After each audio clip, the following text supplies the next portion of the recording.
The dust turned red beneath her. Corporal Sloan Thatcher lay on her side in the Afghan dirt, left thigh, opened by shrapnel from a mortar round that had landed 18 meters away. The wound bled in pulses. Dark, rhythmic, the kind of bleeding that meant artery damage. The kind that killed you in minutes if you let panic take over. She flinched when the next round hit. 1 second of pure human reaction. Eyes clenched, muscles tensed. Then training took over. Her right hand moved with practiced precision. Tourniquet from her med kit, high and tight above the wound. The pain hit white hot as she cranked it down.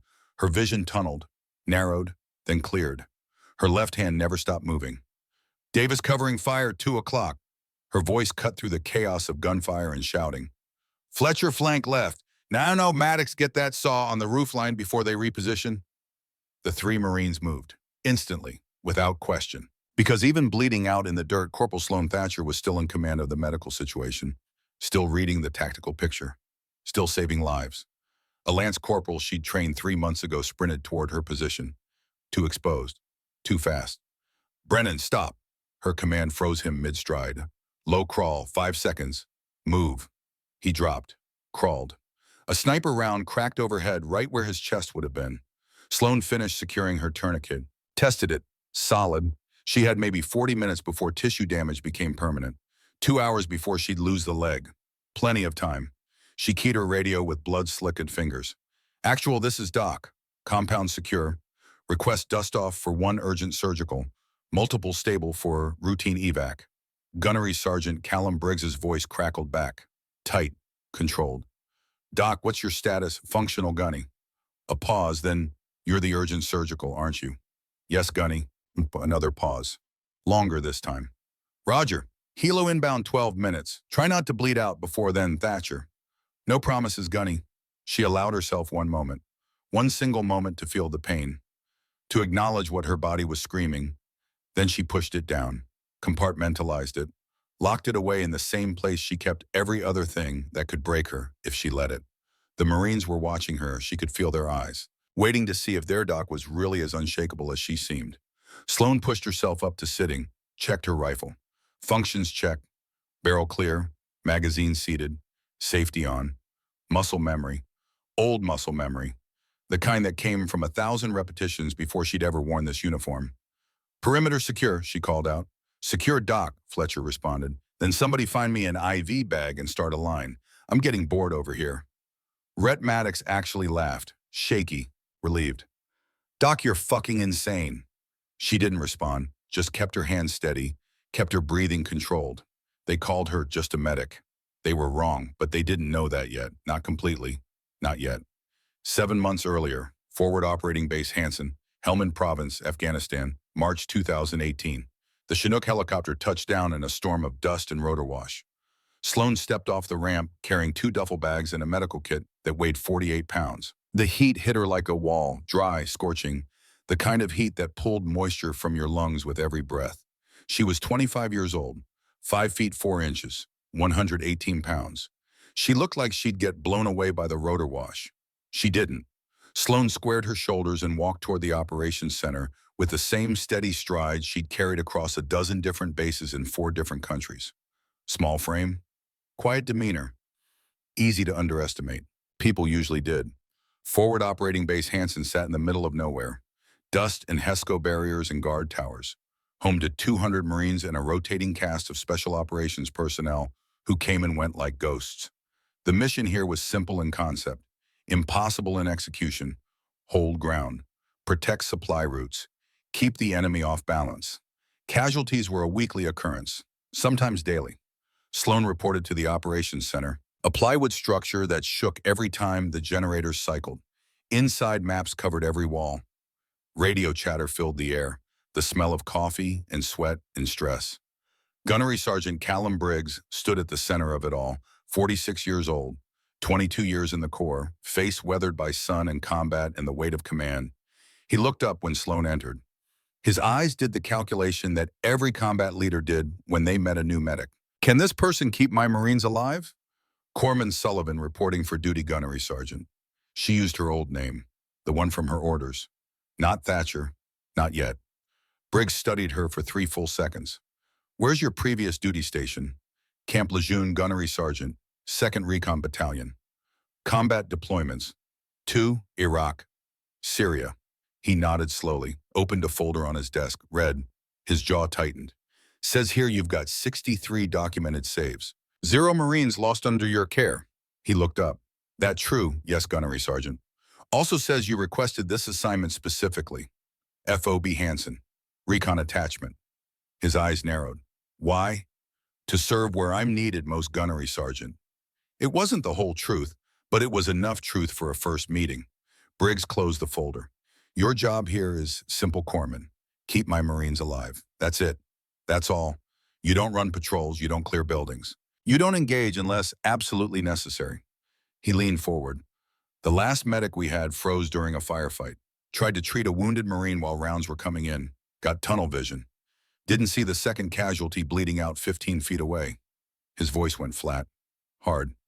2 Marines died that day because our doc couldn't handle the pressure. Sloan met his eyes, didn't flinch. That won't happen with me, Gunnery Sergeant. You sure about that? Yes, Gunnery Sergeant. Briggs held her gaze for a long moment, looking for doubt, for weakness, for any sign that she was another medic who'd crack when the bullets started flying. He didn't find it. Gear up. You're on the roster for patrol tomorrow at 0600. Corporal Maddox will show you to quarters. He turned back to his maps. Welcome to Hansen Dock. She was dismissed. The quarters were a plywood box with 6 racks and a fan that barely moved the superheated air. Sloan claimed an empty bunk, stowed her gear, organized her medical supplies with the same careful attention her father had taught her to clean a rifle. Each item checked, each supply accounted for, each piece of equipment ready for immediate use. The door banged open. 3 Marines walked in, dusty, tired, the look of men who'd just come off a 12-hour patrol. The tallest one saw her and stopped. Who the hell are you, Corpsman Thatcher? Your new doc. He looked her up and down, not hostile, just assessing. Great, another medic. He dropped his pack. I'm Corporal Rhett Maddox. Everyone calls me Stone. This is Gallagher and Brennan. The other 2 nodded, didn't offer handshakes.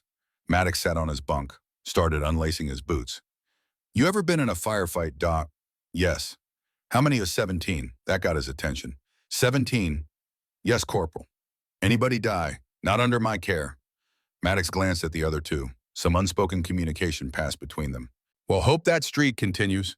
He pulled off his boot. But out here, things get messy fast. Hope you're ready for it. Sloan unpacked her sleeping bag. I am. Sure you are. He didn't sound convinced. Last doc said the same thing. Right up until the first IED went off. She didn't respond, didn't defend herself, didn't make promises she hadn't yet proven, just kept organizing her gear. Maddox watched her for a moment, then shrugged. Chow's at 1800. Don't be late. They run out of the good stuff fast. The 3 Marines left. Sloan sat on her bunk, closed her eyes, listened to the sounds of the base. Generators, radio chatter, the distant thump of rotor blades. She'd heard it all before. Different country, same war. Her fingers found the chain around her neck.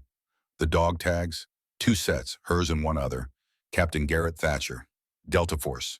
K. Aya Kandahar, 2011. Her father. She held the tags for a moment, then tucked them back under her shirt where no one would see, where no one would ask questions. The mess hall smelled like industrial food and disinfectant. Sloan filled her tray, found a seat at the edge of a table where a group of Marines were already eating. They glanced at her, nodded, went back to their conversation. Saying the intel's bad. 3 weeks we've been running patrols in that sector and found exactly nothing. That's because they know we're coming. Same roads, same times. So what do you want random patrols? That's how you drive over an IED. I'm saying we need better overwatch, eyes on, before we roll out. The Marine speaking was older, harder. Chief Warrant Officer Boyd Fletcher. He had the quiet competence of someone who'd survived long enough to know what mattered. His eyes slid to Sloan, lingered for just a second, then went back to his food. Lieutenant Asher Kent sat across from him, young, maybe 29, too new to hide his stress. Fletcher's right, we're exposed out there. If we had better positioning. If we had a sniper, Maddox cut in. That's what we need. Hayes is good, but one guy can't cover every patrol. Hayes is at battalion for the next 2 weeks. Fletcher didn't look up from his food. Medical leave, appendix. The table went quiet.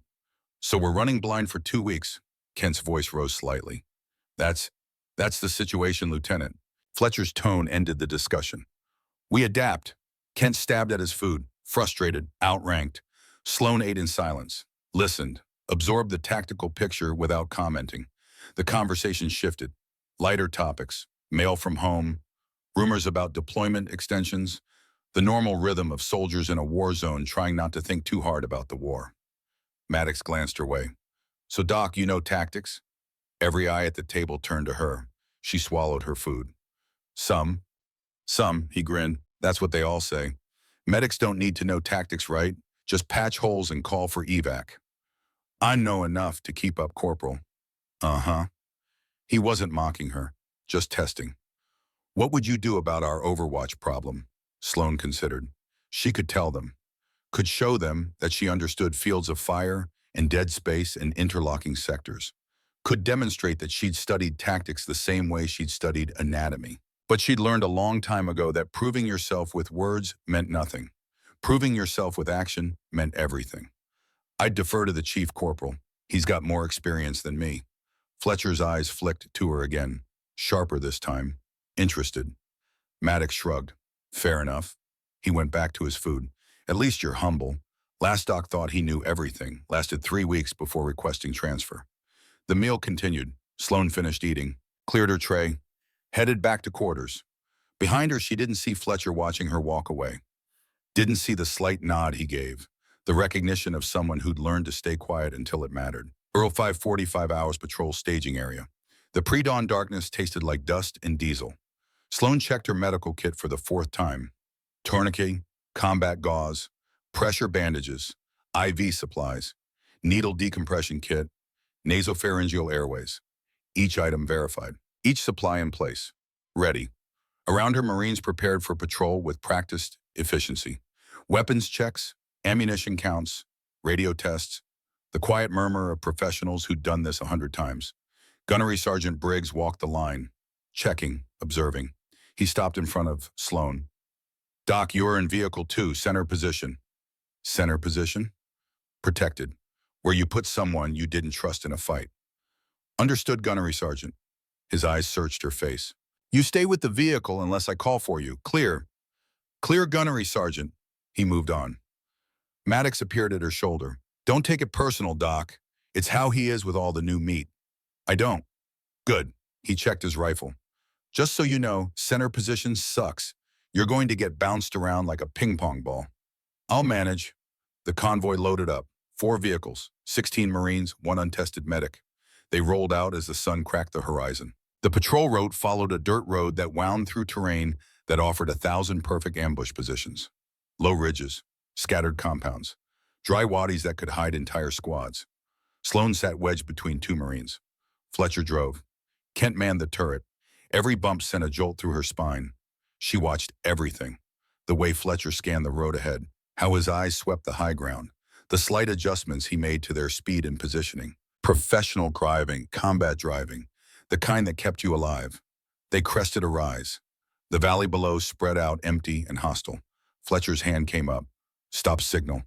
The convoy halted. Fletcher grabbed his binoculars, scanned, his jaw tightened. Lieutenant movement at 11 o'clock. Low ridge, 300 meters. Kent swung the gun. I don't see it. Because they're good. Fletcher keyed his radio. Actual possible hostile observation post-grid follows. Sloan saw it before he finished speaking.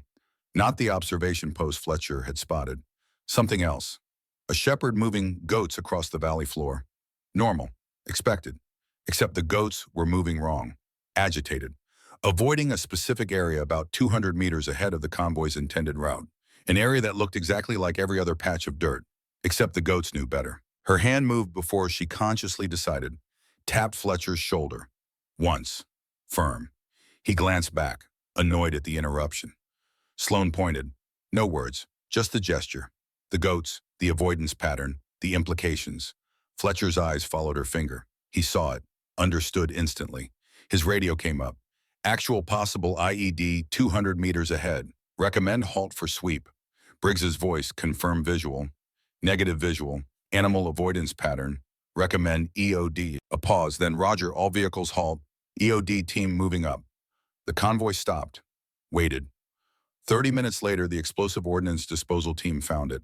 A pressure plate, IAED, 50 pounds of homemade explosive, buried exactly where the goats had refused to walk, right where the convoy's lead vehicle would have rolled.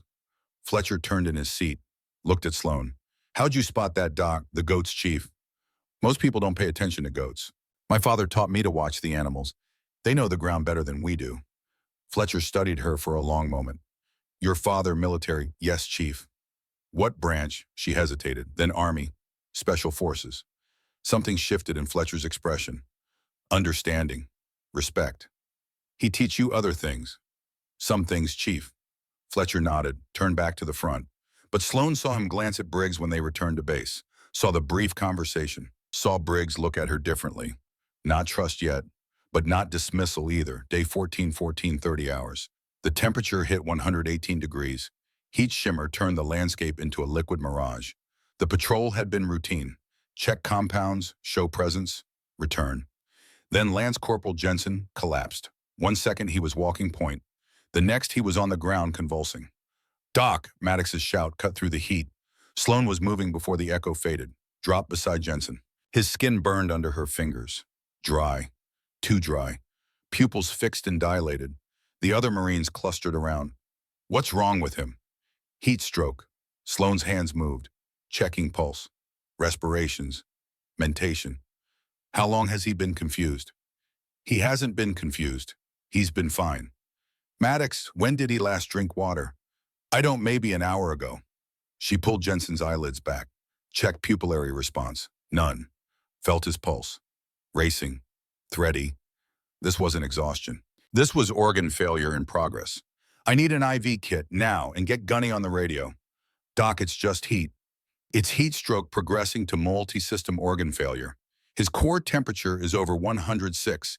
His brain is cooking. We have 15 minutes to get cooling started, or he dies. The Marines stared at her. Move. They moved. Sloan ripped open Jensen's uniform, started an IV line with hands that never shook.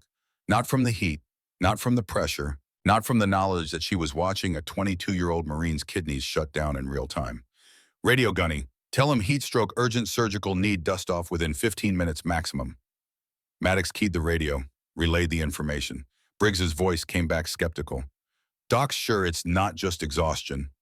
Maddox looked at Sloan. She didn't look up from her IV insertion. Tell him I'm 100% sure, Gunnery Sergeant. And tell him if that helicopter isn't here in 15 minutes, I'm sending him home in a body bag. Maddox's eyes widened. You didn't talk to gunnery sergeants like that. But he relayed it word for word. Silence on the radio. Then, dust off inbound, ETA 12 minutes. Sloan packed Jensen in every piece of ice and cold water they had, monitored his vitals, watched his pupils. The seizure stopped. His breathing stabilized. But his skin stayed furnace hot. The helicopter came in 11 minutes. Loaded Jensen. Lifted off. Sloan stood in the rotor wash, drenched in sweat, watching it disappear toward the field hospital. Briggs walked up beside her. You sure about that diagnosis, Doc? Yes, gunnery sergeant. How sure? She turned to face him. Exhausted, dehydrated, but certain. If I'm wrong, you can send me home. If I'm right, I just saved Lance Corporal Jensen's life. That confident, that trained gunnery sergeant. He studied her. Hospital's going to call me within the hour. Tell me if you were right. Yes, gunnery sergeant. He walked away. 53 minutes later, the call came. Heat stroke. Core temperature 107.1. Multi-organ failure. Another 10 minutes without treatment, and Jensen would have suffered permanent brain damage. Another 20, and he would have died. Briggs found Sloan in the med bay, restocking her kit. Hospital confirmed your diagnosis. She nodded, kept working. Said if you'd waited another 10 minutes, he'd be dead. Yes, gunnery sergeant. Where'd you learn to catch something like that? Experienced gunnery sergeant. In training? Yes, gunnery sergeant. Briggs was quiet for a moment. Good work, Doc. It was the first time he'd said it. Sloan looked up, met his eyes. Thank you, gunnery sergeant. He left. But something had changed. She'd proven something. Not everything, but enough to matter. Day 22, 16:15 hours. The IED hit Vehicle 3. Sloan felt the blast before she heard it. Pressure wave, then sound. Then the screaming started. Contact IED. Vehicle 3 is hit. The convoy scattered. Defensive positions. Return fire. Chaos compressed into seconds. Sloan grabbed her kit, bailed out of the vehicle, sprinted toward the smoke and flames. Lance Corporal Finn Gallagher lay 20 feet from the wreckage, his right leg twisted wrong, blood soaking through his uniform. Too much blood. Arterial spray. She reached him in 5 seconds. "Doc, I can't, my leg." "I've got you, Gallagher. Stay with me." She ripped open his uniform, found the source. Femoral artery. Shrapnel had torn it clean through. The tourniquet someone had applied was too low. Ineffective. Blood pumped with each heartbeat. 3 minutes until he lost consciousness from blood loss. 5 minutes until irreversible shock. "Maddox, I need pressure dressings." Rounds cracked overhead. Small arms fire from a tree line 200 meters away. The Marines returned fire. Suppressive. Controlled. Sloan didn't flinch. Her hands moved with surgical precision. Tourniquet, higher, tighter, cranked down until the bleeding slowed. Not stopped. Junctional wounds didn't stop bleeding easy. She packed the wound with combat gauze. Hemostatic agents designed to promote clotting. Pressed down hard. Gallagher screamed, "Stay with me, devil dog. You don't get to die today." "It hurts." "I know. That means you're alive. Keep feeling it." More rounds. Closer now. The incoming fire was getting accurate. Fletcher appeared. "Doc, we need to move." 30 seconds. She finished packing the wound, wrapped it tight, started an IV line with one hand while maintaining pressure with the other. Pushed fluids. Watched Gallagher's color. Pale, too pale, but conscious. "Can you move him?" Fletcher crouched beside her. Sloan checked the dressing. Checked the tourniquet. Checked his vitals one more time. "Yes, litter carry. Keep the leg elevated." Fletcher called for the litter. 4 Marines appeared, professional, efficient. They loaded Gallagher, started moving. Sloan grabbed her kit, followed, providing cover with her body between the incoming fire and her patient. A round snapped past her head, close enough to hear the crack. She didn't duck, just kept moving. At the casualty collection point, she rechecked everything. Tourniquet still tight, dressing still holding. IV still running, Gallagher still conscious. "Doc, am I gonna lose it?" His voice shook. "Lose what?" "My leg." She looked at him. At this 23-year-old Marine who'd just had his artery opened by a chunk of metal, who'd bled enough to kill most men, who was asking about his future while rounds were still flying. "No," she said, firm, certain. "You're going to keep your leg, and you're going to walk again. And you're going to go home and tell everyone about the time you survived an IED blast because your doc wouldn't let you die." He tried to smile. Failed. "You sure?" "I'm sure."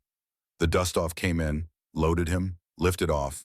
Sloan stood in the dust storm of rotor wash and watched it go. Her hands were covered in blood.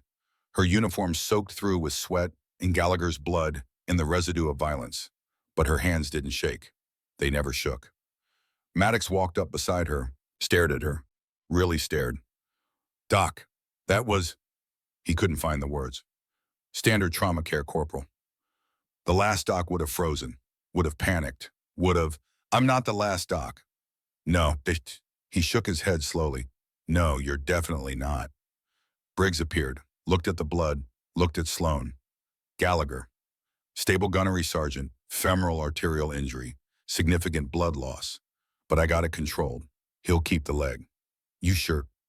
"Yes, gunnery sergeant." Briggs studied her for a long moment. "You didn't flinch. Rounds coming in, and you didn't even flinch." "I had a patient, gunnery sergeant." "Most people flinch when they're getting shot at." She met his eyes. "I'm not most people, gunnery sergeant." Something passed between them. Recognition. Respect. "No," Briggs said quietly. "No, you're not." He walked away. The Marines around her looked different now. Not skeptical, not testing. They looked at her the way Marines looked at someone who'd proven themselves under fire. They looked at her like she was one of them. Almost. That night, Sloan sat on her bunk cleaning Gallagher's blood from her gear. Methodical, thorough, the way her father had taught her to clean a rifle. Disassemble, clean, inspect, reassemble. Her hands moved through the familiar routine. But her hands knew other routines too. Older routines. Her fingers curled, relaxed, curled again. Muscle memory from 1,000 repetitions. Trigger discipline. Sight picture. Breathing control. The skills her father had drilled into her from age 10 until his death when she was 18. The skills she'd promised her mother Diane she'd never use again. The promise that was getting harder to keep. Fletcher appeared in the doorway. Got a minute, Doc? Yes, Chief. He sat on the bunk across from her, quiet for a moment, thinking. I've been in the Corps 20 years, he said finally. Worked with a lot of medics, good ones, bad ones who froze, ones who ran, ones who died trying to save people who couldn't be saved. He looked at her directly. You're different. How so, Chief? The way you move under fire, the way your hands don't shake, the way you see things before they happen. He paused. That's not just medical training. Sloan didn't respond. Your father, Special Forces. He teach you other things besides watching animals. She considered lying, considered deflecting, decided on partial truth. Some things, Chief, combat skills. Some, Chief, shooting, her hands stilled, just for a second. Yes, Chief. Fletcher nodded slowly. Thought so. You've got the look. What look, Chief? The look of someone who's been trained by the best. Someone who knows things they're not talking about. He stood. I don't need to know the details, Doc. Your medical skills speak for themselves. But if there's ever a situation where we need more than a medic, he left the thought unfinished, walked away. Sloan sat in the silence, looked at her hands. Hands that could heal, hands that could kill. The same hands. She finished cleaning her gear, lay back on her bunk, closed her eyes. But sleep didn't come easy, because Fletcher was right. She was different. And somewhere deep down, she knew the day was coming when different wouldn't be enough, when they'd need everything she'd been trained to be. Medic and marksman, the question was whether she could break the promise she'd made, the promise to her mother, the promise to herself, the promise to never become what had shaped her father's life, never to pick up a rifle in anger again. Outside, the night settled over FOB Hansen. Guard shifts changed, generators hummed, the war waited. And Corporal Sloan Thatcher lay awake in the darkness, feeling the weight of skills she'd sworn never to use, feeling the inevitability of breaking that promise, feeling the countdown to the moment when being just a medic wouldn't be enough. That moment was coming, soon. She could feel it in her bones, in her hands, in the muscle memory that never quite faded, no matter how hard she tried to forget. Day 31, 0820 hours. The supply convoy rolled out under a sky bleached white by the sun. 4 vehicles, 12 Marines, 1 medic. Standard run to Forward Operating Base Griffin. 40 kilometers through territory that had been quiet for 3 weeks. Too quiet. Sloan sat in the vehicle 2 again, center position. But this time it wasn't because Briggs didn't trust her. It was because she'd earned the right to be protected. The medic who'd saved 3 lives in the past month. The doc who didn't flinch under fire. The Marine they needed alive, more than they needed in a gunfight. Fletcher drove. Kent manned the turret. Maddox rode shotgun. Radio check. Briggs's voice crackled over the comms from Vehicle 1. Each vehicle responded. Clean, clear. They crested a hill overlooking a shallow valley. The road wound through scrub brush and scattered rocks, empty, peaceful. Fletcher's hand came up. Halt. The convoy stopped. Sloan felt it before she saw it. That indefinable wrongness, the kind her father had taught her to recognize. When the landscape looked right, but felt wrong. Fletcher grabbed his binoculars, scanned the tree line 800 meters away. His jaw tightened. Actual movement in the tree line. Grid follows. Recommend we hold position. Briggs's response was immediate. Confirmed. All vehicles hold. Fletcher, what are you seeing? Multiple positions. Dug in. They're waiting for us. The ambush had been set. Perfectly positioned. High ground. Interlocking fields of fire. A kill zone that would have shredded the convoy if they'd driven into it. But Fletcher had caught it. 200 meters too early. Can we go around? Kent's voice from the turret. Tight. Negative, Briggs responded. Only route to Griffin goes through that valley, and they know it. Silence on the radio. Tactical problem. Enemy in hardened positions. Elevation advantage. Range approximately 750 meters. Too far for rifles. Too close for artillery. Too exposed for a direct assault. Where's our overwatch? Lieutenant Kent asked the question everyone was thinking. Hayes is still on medical. Briggs's frustration bled through. We're operating without sniper support. 750 meters. The distance that separated the convoy from death or breakthrough. The distance that required precision. Training. Skills that regular riflemen didn't have. Skills that one person in the convoy possessed, but had promised never to use. Sloan's hands gripped her medical kit. Her breathing stayed controlled, measured. But inside, the war was already starting. Her father's voice, teaching her to read wind, to calculate drop, to make shots that saved lives by taking others. Her mother's voice, crying over a folded flag, making Sloan promise. No more rifles, no more killing, be a healer. The radio crackled. Actual enemy reinforcements moving up from the east. We've got maybe 10 minutes before this gets significantly worse. Briggs, copy. Recommend we engage with what we have. Sir, at 750 meters with standard rifles, we're just going to announce our position without neutralizing the threat. The tactical reality settled over the convoy like a burial shroud. They were trapped, outgunned, outmaneuvered, and time was running out. Fletcher turned in his seat, looked at Sloan, really looked. Doc, she met his eyes, knew what he was going to say, had known since the moment they'd stopped. Chief, that thing your father taught you, the shooting. Yes, Chief. How good are you? The question hung in the superheated air. Sloan could lie, could say she was rusty, untested, better to find another way, or she could tell the truth. Very good, Chief. Fletcher held her gaze. Good enough to make a 750-meter shot, her father's training answered before she could stop it. Yes, Chief. Maddox turned around. Wait, Doc can shoot. Her father was Delta Force, Fletcher said quietly. Special Forces. You don't grow up in that house without learning. Learning and doing are two different things. Maddox's skepticism was professional, not hostile, just realistic. Yes, Corporal, Sloan said. They are. Fletcher keyed his radio. Actual recommend we utilize alternative asset for precision engagement. A pause, then Briggs explained. Doc has advanced marksmanship training, civilian competitive shooting, military family background. She says she can make the shot. The silence stretched. Long, heavy. Then, Doc, you sure about this? Sloan closed her eyes, saw her mother's face, heard the promise she'd made 7 years ago at her father's funeral, felt the weight of 12 Marines who'd die if she kept that promise. She opened her eyes. Yes, Gunnery Sergeant, I'm sure. Then get up here. Vehicle 1. Sloan grabbed her kit, climbed out, moved between vehicles in a low crouch. Every Marine watching her, wondering, questioning. Who was their Doc really? She reached Vehicle 1. Briggs handed her an M40 rifle. Standard Marine Corps sniper weapon. She'd never fired this exact model, but the fundamentals were universal. She checked the rifle. Function check. Barrel, scope, magazine. The same way her father had drilled into her. You've shot one of these before, Briggs asked. No, Gunnery Sergeant, but I've shot similar platforms. Similar isn't the same, Doc. No, Gunnery Sergeant, it's not. He studied her, looking for doubt, for hesitation, for any sign this was a mistake. Found none. What do you need? A stable position, clear line of sight in 30 seconds. Briggs pointed to a low berm. There. Fletcher set up a position for Doc. Fletcher moved. Professional, efficient, created a shooter's nest in 20 seconds. Sloan settled behind the rifle.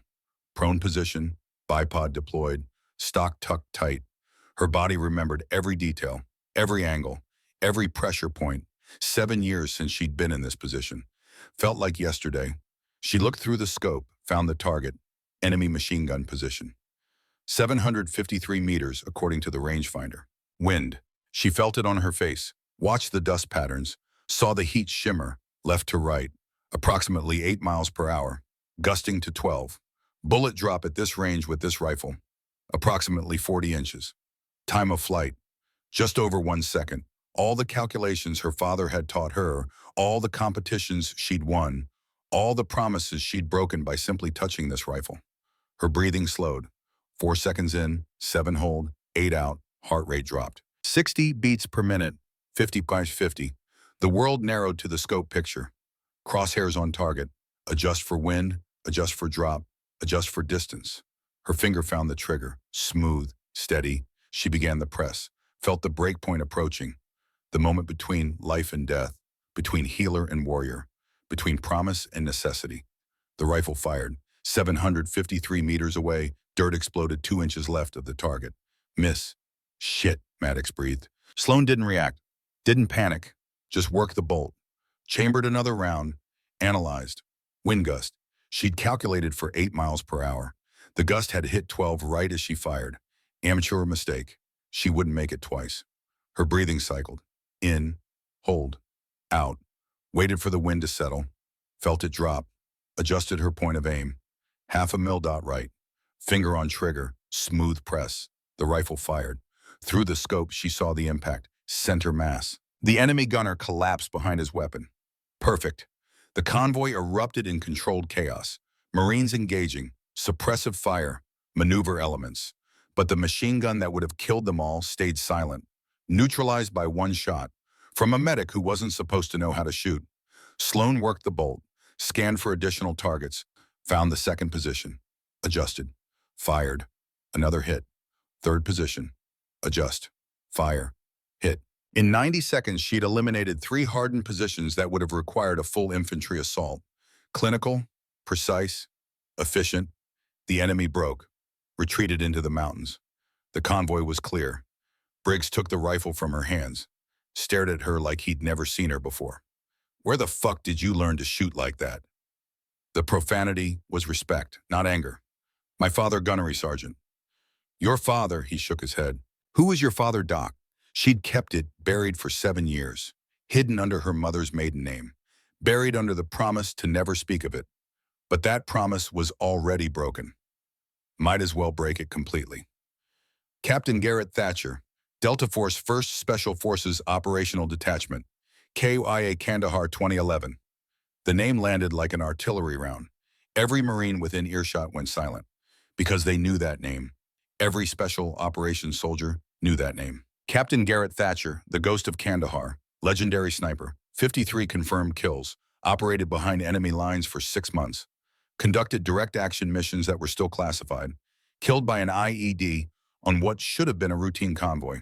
His daughter had been 18, had been at his funeral, had received his flag, and had apparently inherited every ounce of his skill. Jesus Christ, Fletcher breathed.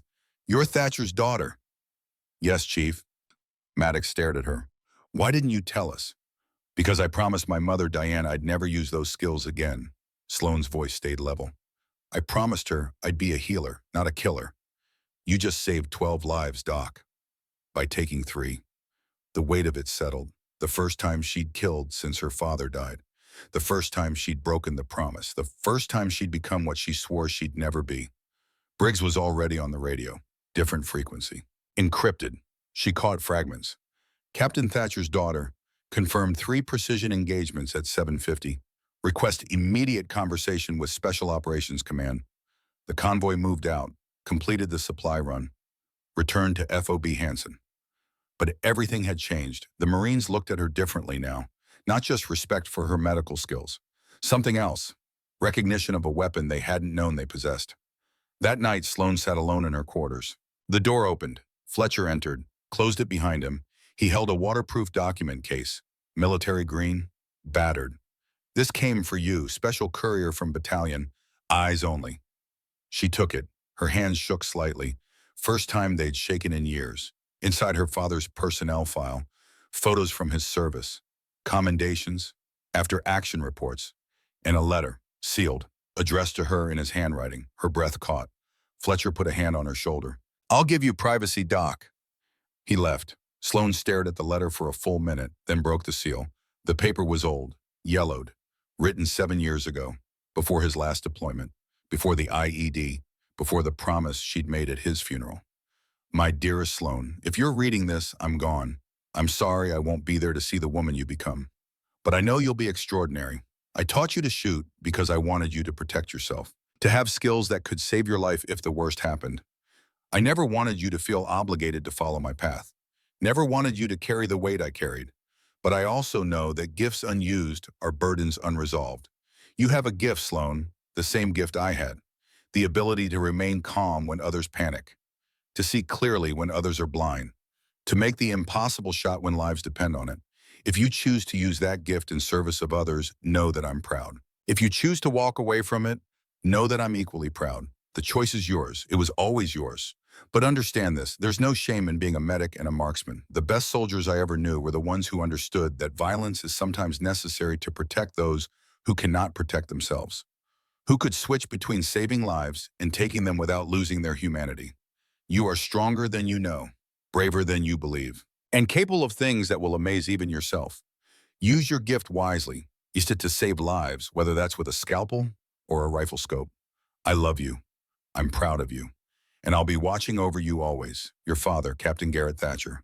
Sloan read it 3 times, then folded it carefully, pressed it against her chest, cried, just once, for the father who'd known, who'd understood, who'd given her permission to be both things she was, medic and marksman, not mutually exclusive, combined. The door opened again. Briggs entered, didn't knock. He looked at her tear-streaked face, the letter in her hands, sat down across from her. I got a call 20 minutes ago from Colonel Diana Foster, Special Operations Command. She wants to talk to you. Sloan wiped her eyes. About what, gunnery sergeant? About sending you to the Army Sniper School, Fort Benning, Georgia. The words didn't register at first. Then they did. I'm a medic gunnery sergeant. You're also the daughter of one of the most legendary snipers in modern military history, and you just proved you inherited his skills. He leaned forward. Colonel Foster thinks you could be both.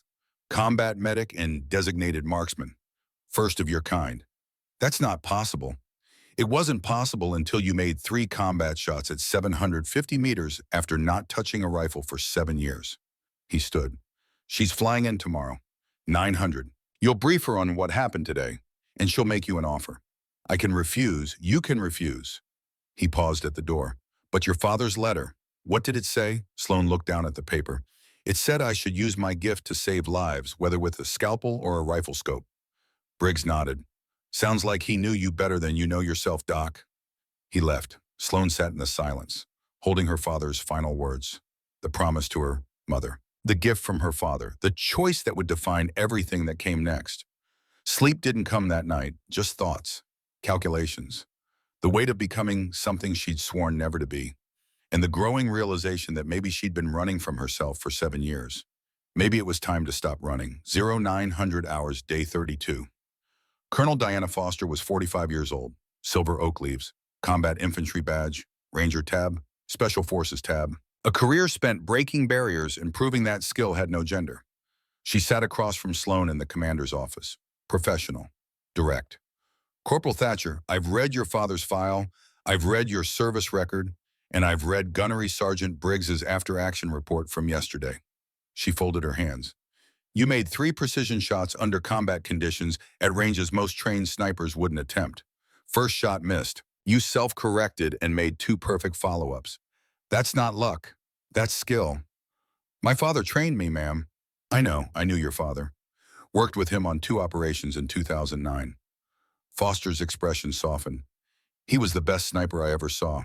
And he spoke about you constantly, about your natural ability, your patience, your gift. Sloan said nothing. Here's my proposition. The Army Sniper School, Fort Benning, 7 weeks, 60% fail rate. If you pass, you'll return here with a new designation. Combat Medic Sniper. You'll operate with Briggs's team in both capacities. I'm not a soldier, ma'am. I'm a corpsman, Navy. We can arrange an inter-service transfer for training purposes. You'll retain your rank and rate. Foster leaned forward. Corporal, we lose Marines every day because we don't have enough precision shooters. We lose civilians because our responses aren't surgical enough. You could bridge that gap. You could be the person who stops the threat and saves the wounded. No one has ever done that before. My mother made me promise never to touch a rifle again. Your father made you promise to use your gift to save lives. Foster's voice was gentle but firm. I think he understood something your mother didn't. Sometimes you save lives by taking them. Sometimes the most merciful thing you can do is eliminate a threat before it kills innocence. Sloan looked down at her hands. Hands that could heal, hands that could kill. If I refuse, you go back to being an exceptional medic. No one will think less of you. The choice is yours. The same words her father had written. The choice is yours. It was always yours. When would I leave, ma'am? Tomorrow morning, 0600. 21 hours to decide whether to become what she'd spent 7 years running from, or to finally accept what she'd always been. I'll go, ma'am, Foster smiled. I was hoping you'd say that. Fort Benning, Georgia, week 1. The heat in Georgia was different from Afghanistan. Humid, oppressive. The air thick enough to swim through. Sloan stepped off the bus with 23 other students. All men, all experienced shooters, all staring at the only woman in the class. She stared back, didn't flinch. Sergeant First Class Wyatt Donovan stood at the front of the formation, 42 years old, face carved from granite, eyes that had seen combat on 4 continents. Welcome to the United States Army Sniper School. Over the next 7 weeks, 60% of you will fail. Some because you can't shoot, some because you can't think, some because you can't handle the pressure. His eyes swept the formation, stopped on Sloan. Gender doesn't matter here. Race doesn't matter. Rank doesn't matter. The only thing that matters is performance. Can you make the shot when it counts? Can you operate under conditions that would break normal people? Can you be trusted with the lives of your teammates? He paused. If you can't, you'll be gone. If you can, you'll earn the title of sniper. One of the most respected designations in the United States military. The formation stood silent. Dismissed. Report to barracks for billeting. Class formation at 0500 tomorrow. Don't be late. Sloan found her assigned barracks. 2-person room, 1 rack already claimed. A woman sat on the other bunk. Tall, athletic, cold eyes. Lieutenant Tessa Larkin. You must be Thatcher. She didn't offer a handshake. Heard about you, Delta Daddy, lucky shots in Afghanistan. Lieutenant, Sloan kept her voice neutral. Don't expect special treatment because you're a woman. Don't expect me to go easy on you because we're roommates. Tessa stood. I failed this course once already. I'm not failing again.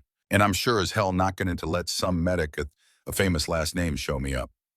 She walked out. Sloan unpacked her gear, organized it with the same meticulous care she'd organized everything since her father died. This was going to be harder than she'd thought. Not because of the training, because of the ghosts she'd brought with her. Week 2, the marksmanship training was brutal. Every shot analyzed, every position critiqued, every mistake noted. Sloan struggled. Her competitive shooting background had taught her one style. Military sniping required different techniques, different positions, different breathing patterns. What had felt natural in Afghanistan felt forced on the range. She scored middle of the class. Adequate, not exceptional. Tessa scored highest, perfect scores. Textbook execution, smirked every time the scores were posted. During a break, Sloan found her rifle in her locker. Something was wrong. The scope mounting screws. Too loose. Sabotage. She checked the rifle before the next evolution, tightened everything, said nothing, but she knew. For 2 weeks, Tessa had tested her, sabotaged her equipment, questioned her every move, made every training day a battle on 2 fronts. Donovan pulled her aside after the day's training. Thatcher, you're thinking too much.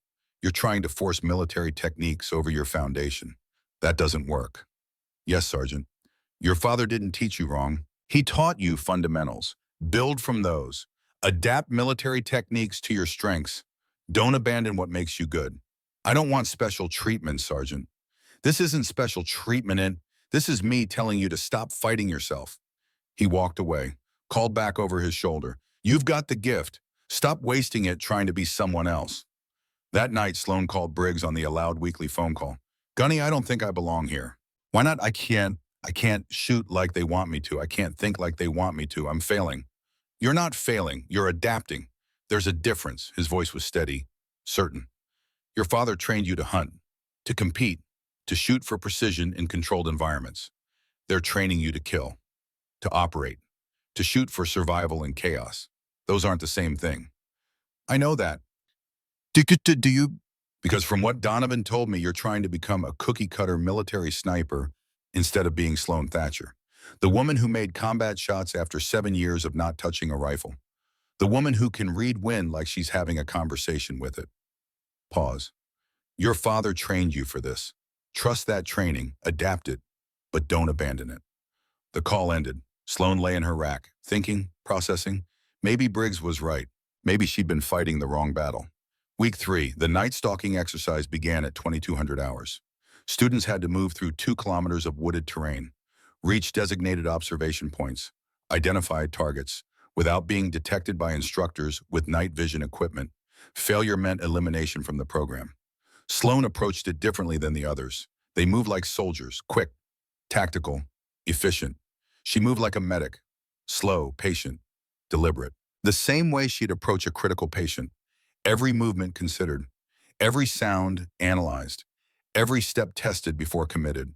Her medical training had taught her to work under pressure without rushing, to move with surgical precision, to see details others missed. She applied those skills to fieldcraft. 5 hours later, she completed the exercise. Perfect score, every target identified, never detected, ranked first in the class. Donovan was waiting at the extraction point. Now you're thinking like a sniper Thatcher. She nodded, exhausted. But something had clicked. She wasn't trying to be a military sniper anymore. She was being herself, with military applications. The difference was everything. Week 4, Tessa failed the next practical exercise. Badly, missed 3 targets, got detected twice. She was 1 evolution away from elimination. That night, Sloan found her sitting outside the barracks, crying, trying to hide it. "You okay, Lieutenant?" "Fine, leave me alone." Sloan sat down anyway. "You're not fine, you're about to get kicked out." "Thanks for the reminder." Bitter, angry. "I can help." "Why would you help me? I've been nothing but hostile to you." "Because I know what it's like to have something to prove, to carry a legacy you didn't ask for, to feel like you're failing the people who believed in you." Tessa looked at her, really looked. "Your father." "My father, you're someone. We all have ghosts." A long silence. Then Tessa spoke quietly. "I knew your father's reputation, knew what he'd done. When I heard you were coming here, I thought, she'll just coast on her name. She'll be handed everything I had to fight for. And then I sabotaged your rifle, because I wanted you to fail." She looked away, ashamed. "I'm sorry." "I know, I found it, fixed it, didn't report it." "Why not, though?" "Because I understand." Sloan stood. "We're stronger together than we are fighting each other. I'll help you with fieldcraft and observation. You help me with military shooting techniques. We both graduate." Tessa studied her, weighing, deciding, then stood, offered her hand. "Deal." They shook. 2 women, 2 different paths, 1 shared goal. Week 6. The final examination was comprehensive. Written test on ballistics and tactics. Practical test on fieldcraft. Shooting evaluation at unknown distances. The shooting test was the killer. Moving targets at ranges from 600 to 1,000 meters. Wind, heat shimmer, pressure. Everything that separated good shooters from great ones. Sloan approached the line. The past 6 weeks compressed into this moment.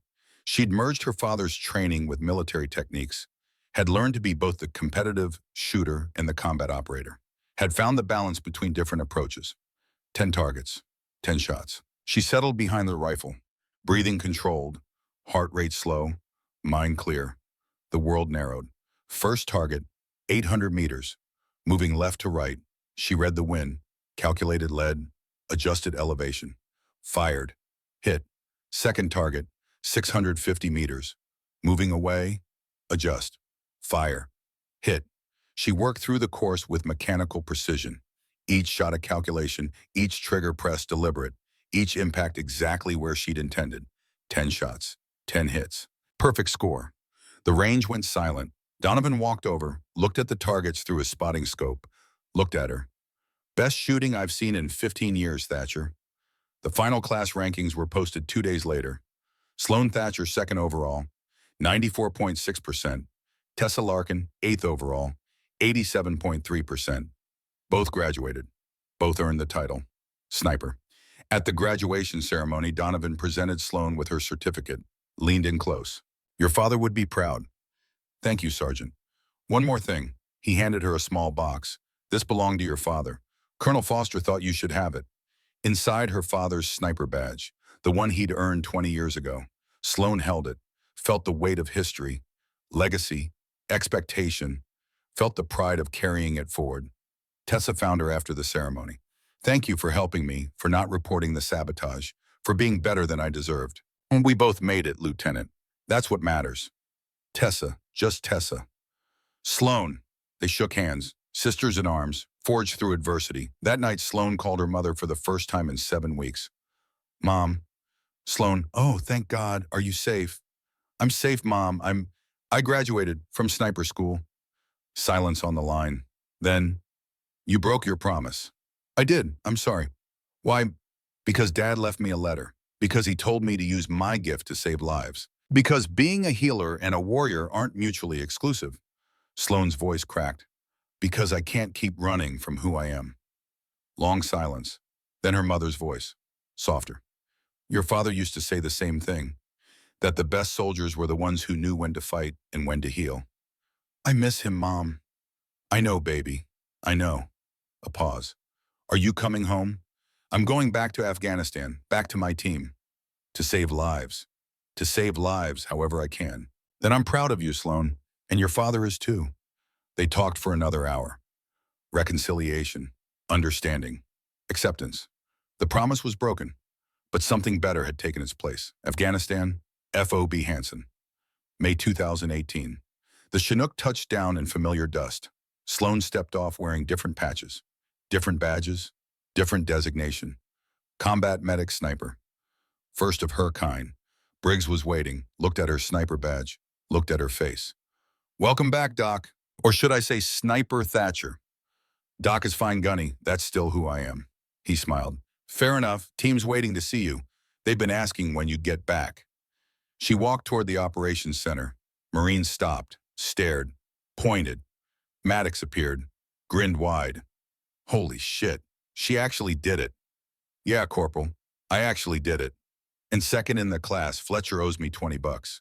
He fell in step beside her. So what's it like being both? I'll let you know when I find out. Because the real test wasn't Fort Benning. It was here in combat, where she'd have to prove she could be both things she'd trained to be. Medic and marksman. Unified, essential, unprecedented. The legend was just beginning. Day 3. Back at FOB Hansen mission. Brief 0730 hours. The operations center felt smaller than Sloan remembered. Or maybe she'd just grown larger. Different. The sniper badge on her uniform drew eyes. Questions. Respect tinged with uncertainty. Could she really be both? Briggs stood at the map table. Fletcher, Maddox, Kent. The team she'd left 7 weeks ago. The Marines who'd watched her transform from medic to something else entirely. Intelligence confirms enemy positions blocking Route Silver.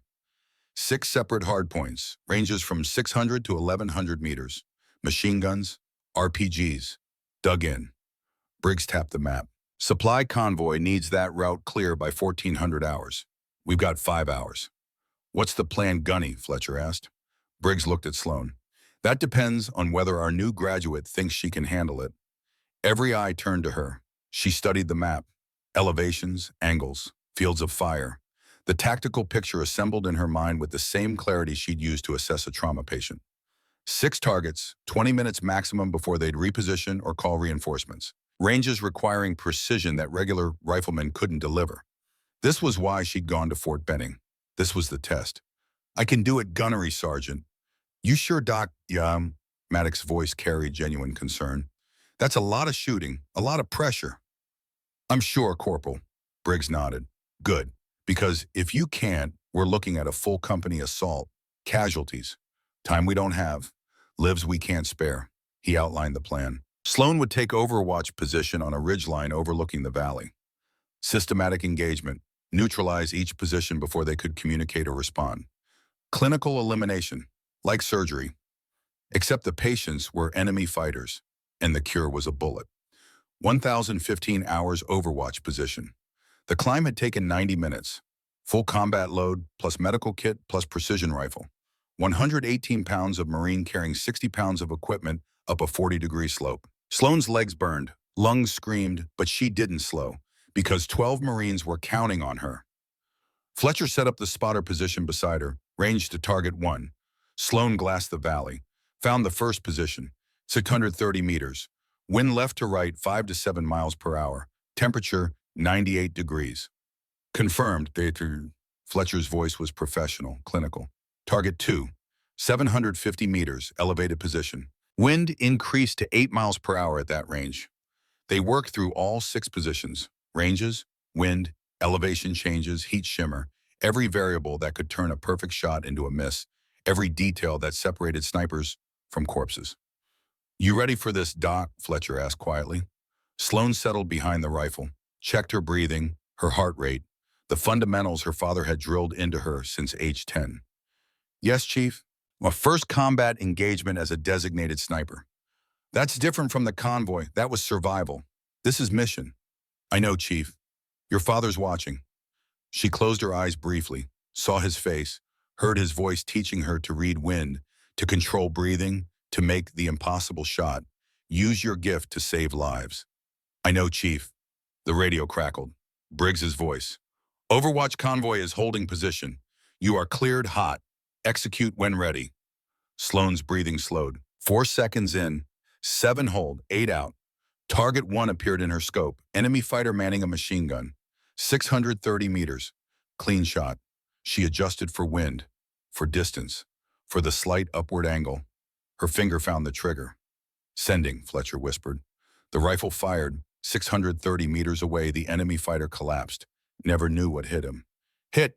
Target 1 neutralized. Fletcher's voice was steady. Target 2 is reacting. You've got maybe 30 seconds before they go to ground. Sloan worked the bolt. Smooth. Practiced. Found target 2, 750 meters. Moving now. Booked by the first shot. She led the target. Calculated movement. Adjusted. Fired. Hit. 2 down. 3 is repositioning. 820 meters. Target 3. Longer range. Wind gusting stronger at altitude. She waited. Felt the wind. Read the patterns. Fired. Hit. Jesus Christ, Fletcher breathed. 3 for 3. Target 4. 900 meters. Partially concealed. Difficult angle. Sloan adjusted her position. Found the shot window, tiny, maybe 12 inches of exposure. Waited for the fighter to shift. There. Fired. Hit. 4 down, how you feeling? Doc. Good, Chief. Target 5 is your longest, 1,100 meters.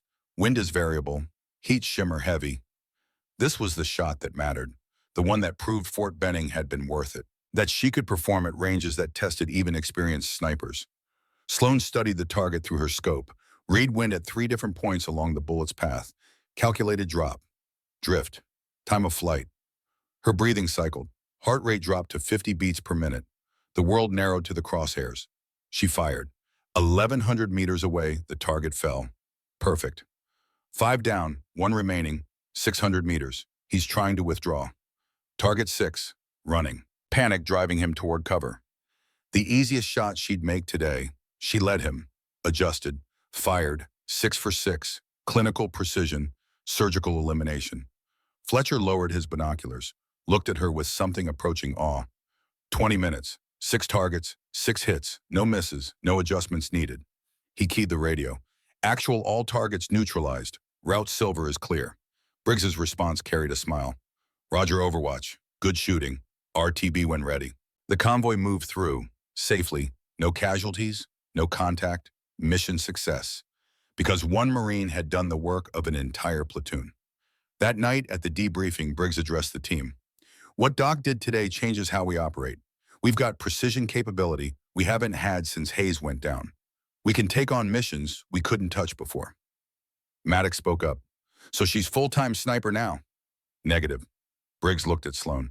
She's full-time medic and sniper. Both. That's the whole point. Kent frowned. How's that gonna work? She can't be in 2 places at once. She won't have to be, Fletcher said. She'll position for Overwatch. Provide precision fire, then move to medical as needed. Combined operations. The concept was so new, so unprecedented, that nobody quite knew how to process it. 1 Marine, 2 critical specialties. The question was whether it would work when both were needed simultaneously. They'd find out soon enough. Day 8, 1630 hours. The intelligence brief was succinct. High-value target. Enemy commander coordinating attacks throughout Helmand Province. Confirmed location. Limited window. 1,200 meters from feasible shooting position. Extreme range. Difficult conditions. The kind of shot that required everything a sniper had learned. Sloan studied the terrain photos. Calculated wind patterns. Elevation changes. The bullet would be in flight for nearly 2 seconds. Time for everything to go wrong. This is your shot, Doc, Briggs said. We can wait for Hayes to return from medical. Or you can take it. Your call. It wasn't really a choice. Hayes was still 2 weeks out. The target would be gone by then. More Marines would die while they waited. I'll take it, Gunny. The mission launched at 0400 the next morning. Info was 12 kilometers through mountainous terrain. Silent movement. No lights, no noise. They reached the shooting position as dawn broke over the Hindu Kush. Sloan set up, checked equipment, verified every detail. This was the longest shot she'd ever attempted. Longer than anything at Fort Benning. Longer than anything her father had trained her for. But the fundamentals were the same. Patience, precision, control. Fletcher spotted. Target compound at 1,200 meters. Wind is going to be your biggest factor. Valley thermals will shift as the sun rises. Understood, Chief? They waited. 3 hours. 4. Watching the compound through scopes. Waiting for the target to appear. The sun climbed. Heat built. Wind patterns shifted with the changing temperature. Sloan monitored everything. made constant adjustments in her mind, prepared for the shot that might not come. Movement. Fletcher's voice cut through the waiting. Target confirmed. Second floor window. 1,200 meters exact. Sloan found him in her scope. Positively identified against the intelligence photos. High-value target. Dozens of Marines killed by his orders. Hundreds of civilians displaced by his operations. One shot to stop it all. Wind was gusting, 8 to 12 miles per hour, changing direction with the valley thermals. Heat shimmer made the target waver. This wasn't a shooting range. This was combat at the edge of human capability. Sloane's breathing slowed, her father's voice in her mind. You have the gift. Trust it. She felt the wind, not just measured it, felt it on her face, in her bones, the same way she'd felt it hunting with her father in Texas hills a lifetime ago. Adjusted her aim, led the wind, calculated for the thermal updraft in the valley. Time seemed to stop. The world reduced to crosshairs and breath and trigger press. She fired. 2 seconds. The bullet traveled 1,200 meters. Dropped. Drifted. Fought wind and gravity and probability. Through the scope, Sloan watched the impact. Center mass. Perfect. The target collapsed. Hit. Fletcher's voice was quiet, reverent. 1,200 meters. First round hit. Combat conditions. He keyed the radio. Actual target eliminated. RTB. The extraction was smooth. Professional. By the time they reached the FOB, word had already spread. The medic made a 1,200-meter combat shot. First round, perfect execution. Better than any sniper currently deployed in theater. Briggs met them at the armory. Looked at Sloan like he was seeing someone entirely new. Colonel Foster wants to talk to you, says there's a mission. Something different. What kind of mission, Gunny? The kind that needs both your skills at the same time. The ultimate test. Day 14, mission brief, 0600 hours. The compound sat in a valley 20 kilometers west. Intelligence reported 2 wounded Marines inside, captured during a patrol gone wrong 3 days ago. Still alive. Barely. Also present, 4 enemy fighters. Hardened, professional, holding the Marines as leverage for prisoner exchange. The mission parameters were simple in concept, impossible in execution. Extract the Marines, neutralize the threats. Do it without killing the hostages in the crossfire. Conventional assault is too risky, Briggs explained. We go in loud, they execute the prisoners. We wait them out, the Marines die from their injuries. Kent studied the map. So what's the play? Precision overwatch eliminates the threats. Medical team extracts and stabilizes the wounded. Simultaneous operations. Surgical timing. Fletcher looked at Sloan, which means Doc has to be both sniper and medic at the same time. This was it, the moment that would prove whether her designation was real or just theoretical, whether unification actually worked, or whether she'd fail at both trying to do both. I can do it, Gunny. You'll have to transition fast, from shooting to medical. No time to reposition, no backup. I understand. Briggs nodded. Then let's brief the full plan. 1430 hours overwatch position. The compound sat 900 meters away. Adobe walls, flat roof, 2-story structure. 4 enemy fighters visible through thermal imaging. 2 Marines in a ground floor room, injured, unmoving. Time was running out. Sloan settled into position, medical kit beside her, ready for immediate transition. This wasn't just a shooting evolution. This was unification, the whole reason she'd spent 7 weeks at Fort Benning, the justification for breaking her promise, the proof that medic and marksman could coexist in one person. Fletcher spotted 4 targets, ranges from 850 to 920. You'll need to engage all 4 within 90 seconds or they'll go to ground. Understood, Chief. Assault team is standing by. Once you eliminate the threats they breach, you sprint down and provide medical. Quarter-mile run, full kit. Can you make it? Sloan thought about the endurance training at Benning, the ruck marches, the stress shoots after physical exhaustion. Yes, Chief? Then you're cleared hot. Engage when ready. Target 1, rooftop, 920 meters. Elevated. Wind compensation required. She adjusted, fired, hit. Target 2, window position, 870 meters. Partially concealed. Adjusted, fired, hit. 45 seconds elapsed. Target 3, doorway, 850 meters. Moving. Led the target. Fired. Hit. 70 seconds. Target 4, interior room. Difficult shot through window. 900 meters. This was the one that mattered. Miss and he'd execute the Marines. Sloan's breathing controlled. Heart rate steady. Wind red. Distance calculated. Fired. Hit. 85 seconds, 4 targets, 4 hits. Perfect. All threats neutralized. Assault team go. Sloan didn't wait. Grabbed her medical kit, started running, quarter mile, 40 pounds of equipment, downhill over rocky terrain. Her lungs burned, legs screamed, but she didn't slow. Because 2 Marines were dying, and she was the only one who could save them. She reached the compound as the assault team finished clearing, sprinted inside, found the Marines in the ground floor room. Both critical. First Marine tension pneumothorax, collapsed lung, minutes from death. Second Marine severed brachial artery. Tourniquet applied but failing. Massive blood loss. 2 patients, both dying. Only 1 medic. Sloan's mind shifted, from warrior to healer, from taking lives to saving them. The transition was instant, complete. She dropped beside the first Marine, identified landmarks on his chest, pulled out the needle decompression kit. "Stay with me, devil dog." Inserted the needle, second intercostal space, mid-clavicular line, exactly as trained. Air hissed out. The Marine gasped. Color returned, lung reinflated. 30 seconds, moved to the second Marine. Tourniquet check. Too loose. Reapplied. Higher. Tighter. Bleeding slowed. Started IV fluids. Pushed hemostatic agents. 60 seconds. Rechecked the first Marine. Breathing stabilized. Checked the second. Bleeding controlled. Both stable. Both alive. Maddox appeared in the doorway. Stared at the scene. 2 Marines who'd been minutes from death, now conscious and talking. "Doc, how the hell?" Gunfire erupted outside. Enemy reinforcements. 600 meters. Moving toward the compound. Sloan grabbed her rifle. Still had blood on her hands from the arterial repair. No time to clean them. Moved to the window. Acquired target. 600 meters. Clear shot. Fired with bloody hands. Hit. Switched back to medical. Rechecked IV lines. Monitored vitals. Warrior. Healer. Warrior. Healer. Seamless transition. Both roles. One person, unified. The extraction went smooth. Both Marines loaded on litters, carried out under covering fire. Dust-off arrived, loaded the wounded, lifted off.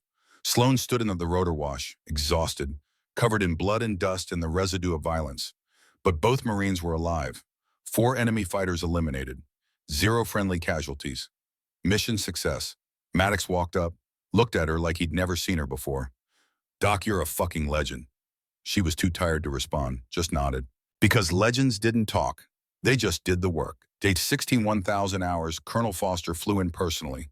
Brought papers, official designation, combat medic sniper. First ever created, approved at the highest levels. Corporal Thatcher, your performance over the past 2 weeks has exceeded all expectations.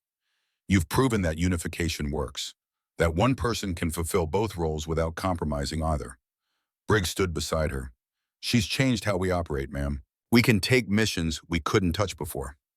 Foster nodded. "Which is why we're establishing a training program based on your model. Combat medics with advanced marksmanship training. Unified operators." She handed Sloan a folder. "We're calling it the Thatcher Protocol. You'll help design the curriculum, train the first class, establish standards." Sloan opened the folder, saw her father's name listed as inspiration, saw the outline of a program that would train others to be both. Medic and marksman. Unified.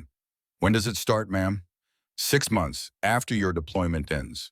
We want you to complete your tour, gather more operational data, refine techniques.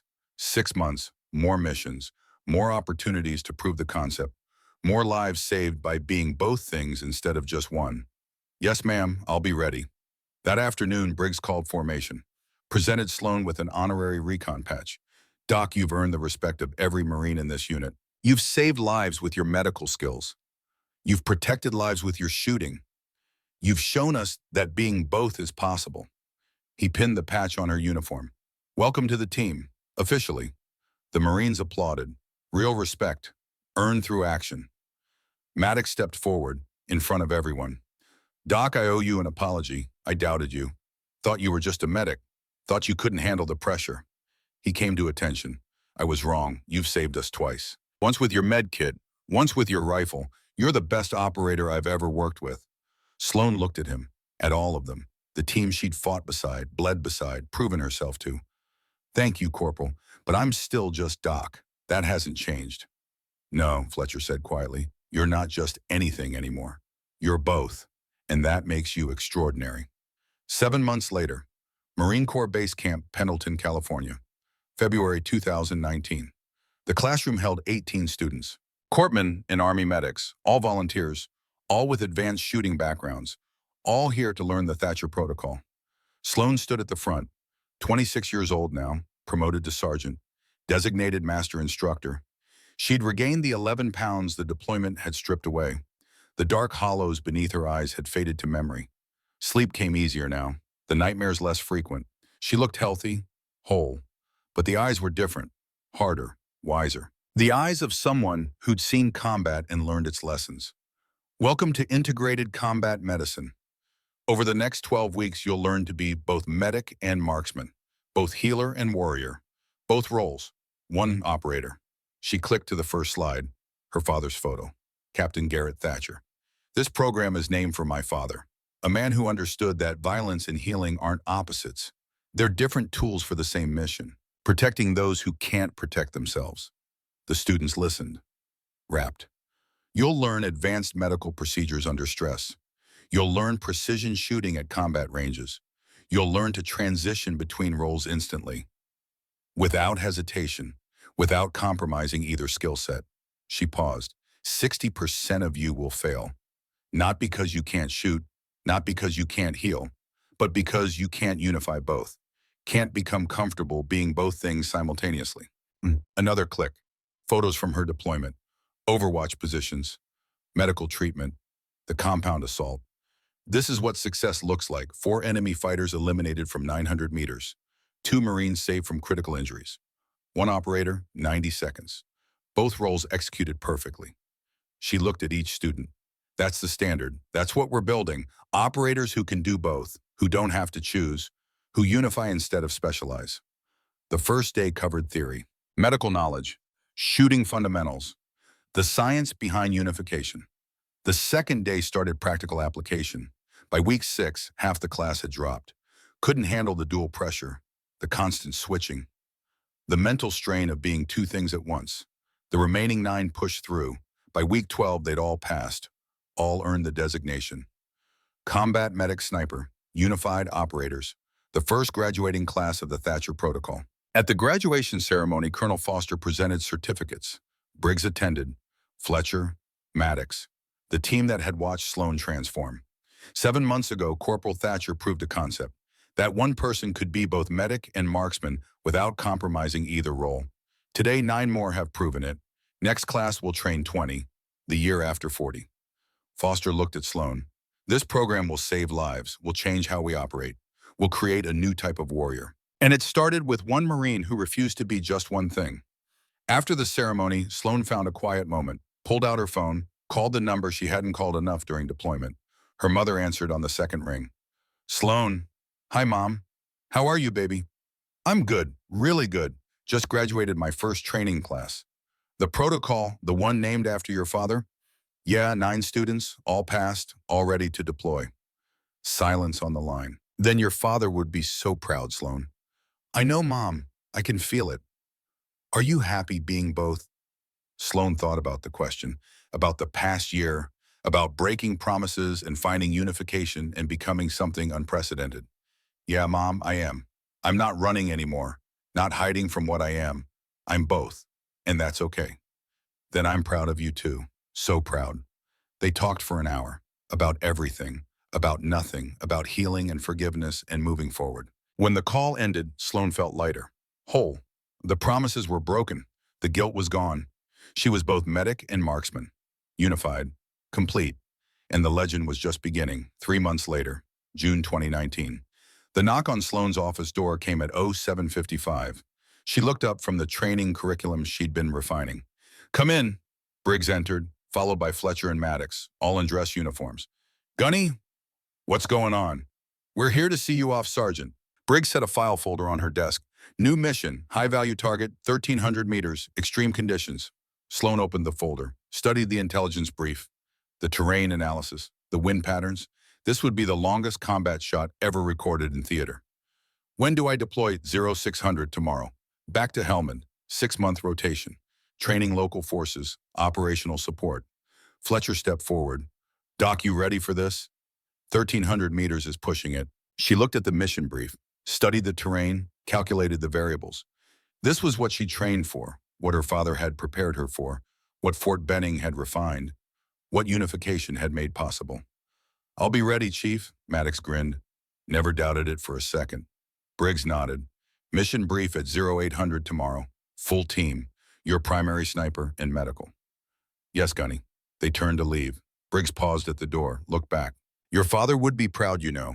What you've built, what you've become, what you're teaching others to be. Thank you, Gunny. He left. Sloan sat in the quiet office, holding the mission folder, feeling the weight of legacy and expectation and earned respect. She thought about the girl who'd promised never to touch a rifle, the medic who'd hidden her skills, the daughter who'd run from her father's shadow. That person was gone. In her place, Sergeant Sloan Thatcher, combat medic sniper, master instructor, legend. The phone rang, private line. Sergeant Thatcher. Sloan, it's Tessa. Her voice carried excitement. I just got orders, instructor position, sniper school. I'm coming to help you train the next class. Sloan smiled. That's outstanding, Tessa. Couldn't have done it without you. See you in 3 months. See you then. She hung up, looked at the photos on her wall, her father in Delta Force uniform, her graduation from Benning, the first Thatcher protocol class. A new photo had been added yesterday, delivered by courier from the Veterans Administration. The Thatcher protocol had been approved for implementation across 5 states, 12 bases, 200 students per year. The ripple effects were spreading. A phrase had started circulating through combat medicine communities, whispered with respect in aid stations and field hospitals. Thatcher's law, heal fast, shoot straight, come home alive. She packed her deployment bag, medical supplies, shooting data, training notes, ready for whatever came next. Outside, the California sun set over the Pacific. Training ranges fell silent. The base prepared for another night, and Sergeant Sloan Thatcher prepared for another deployment, another mission, another chance to prove that being both wasn't just possible. It was essential. The next morning, Texas Hill Country. Before the flight, Sloan drove 3 hours north, to a small cemetery overlooking rolling hills where her father had taught her to hunt. She walked to the grave, placed her sniper badge on the headstone next to the Purple Heart her mother had left there years ago, knelt in the grass. Hey, Dad, I'm heading back to Afghanistan tomorrow. 1,300-meter shot, extreme conditions, everything you taught me. The wind moved through the live oaks, peaceful, warm. I read your letter. You were right about all of it. The gift, the choice, being both instead of choosing. She traced the letters of his name carved in granite. I'm teaching now. 20 students next class. Tessa's coming to help. We're building something that's going to change how the military operates, all because you taught a 10-year-old girl to read wind. Her voice caught.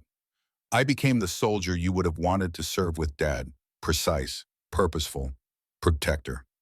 She stood, saluted, held it for 5 seconds. I love you, and I'll make you proud. Every shot, every patient, every student. She turned, walked back to her truck, didn't look back, because he wasn't there anymore. He was everywhere, in every wind pattern she read, in every life she saved, in every student she trained. The legend of Captain Garrett Thatcher had become the legend of Sergeant Sloan Thatcher, and the story was far from over. Afghanistan 2 days later, the shot was perfect.